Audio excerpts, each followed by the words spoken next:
Hi everyone, welcome to my channel. This is Revealing the Narc, and on this channel we dive deep into the intriguing world of narcissism. I'll often use public figures as examples to illustrate how these behaviors can manifest in real life. If this sounds interesting to you, please like and subscribe. And I should mention, everything I say on this channel is in my opinion and it's all allegedly. I'd also like to clarify that I am not a therapist and the content shared on this channel is not meant as professional advice. So let's get into this video. I wanted to do something a little bit different. I mentioned in my last video that I really like comedic humor and so I decided that it's time to have a video that's a little bit more lighthearted. I noticed that I've had like 80 some videos on YouTube and many of them, actually all of them, are pretty serious. So what I wanted to do today is to tell you all a story, and the title is When Cinderella Wanted the Spotlight, a Meghan Story. Once upon a time, in a small but cozy cottage, lived a beautiful young woman named Meghan.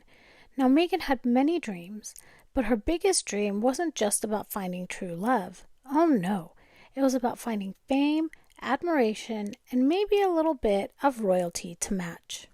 Day in and day out, she would gaze into her mirror, admiring herself, and whisper, "Mirror, mirror on the wall, who's the most deserving Duchess of them all?"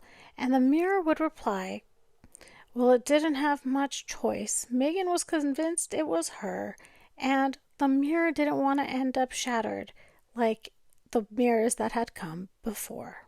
Now, Meghan was no ordinary Cinderella. While other tales about Cinderella might have described Cinderella scrubbing floors and sewing dresses, our Meghan was, let's just say, she was a bit more strategic. Her chores including crafting the perfect social media persona, memorizing her best angles, practicing her royal wave, and going on humanitarian trips that she knew would align well with the prince she wanted to land. One day an invitation arrived. The prince himself was throwing a grand ball, and all were welcome. Meghan's eyes lit up. This was her chance, she thought. If I can just go to that ball, I'll make sure that the prince sees exactly what he's been missing. She didn't need fairy godmothers. She just needed, well, herself. But of course, a Cinderella needs a dress, and not just any dress would do. Meghan knew that to capture the spotlight, her dress had to be one of a kind, unforgettable, and maybe just a little bit, actually a lot, envy-inducing. So she summoned her own team of helpers, a stylist, a makeup artist, and of course her personal PR team, and together they crafted a look that screamed, "I'm destined to be a duchess." All of the clothing and her shoes were borrowed from very famous designers, and of course they were never actually returned. When Meghan arrived at the palace, she didn't simply walk in. She made an entrance. Heads turned, and Meghan smiled, knowing that all eyes were on her, as they should be. But her eyes, they were fixed upon one person, the prince. She thought to herself, finally, someone who can appreciate all of me. I'm so wonderful and smart and beautiful and ambitious, and I'm a humanitarian on top of it all. Meghan didn't waste a moment.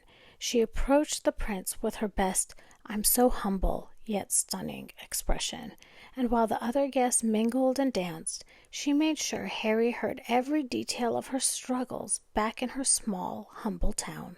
Now, the prince was intrigued. This mysterious woman wasn't like the others. She was self-assured, confident, she read books, she had seals that would talk to her, and had a certain sparkle.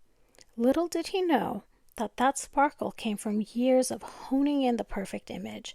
Meghan knew just how it took to look like a damsel in distress, while making it clear she was destined for greatness.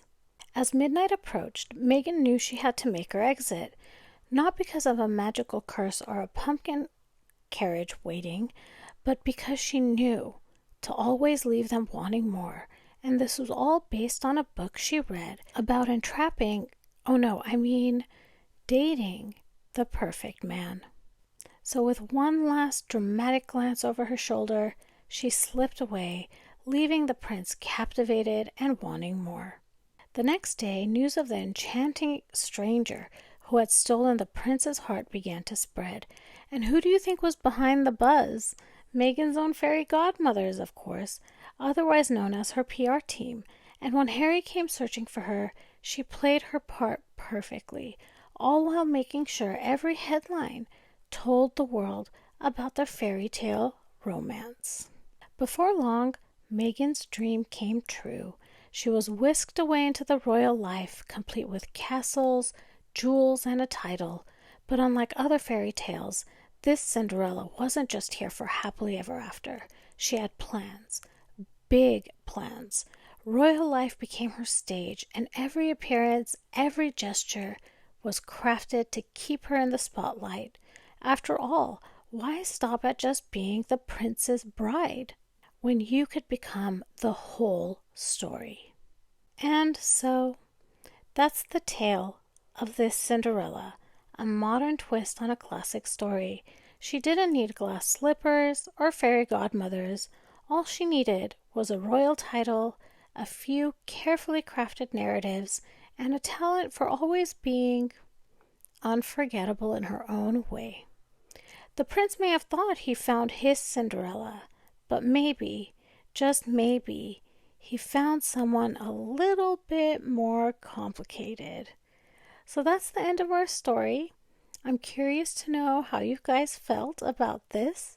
Please leave me comments, and if this was interesting to you, please like, share, and subscribe. And yeah, tell me if this was interesting or intriguing, or if you enjoyed listening to this. I appreciate all of your guys' time, and I will talk to you all soon. Goodbye.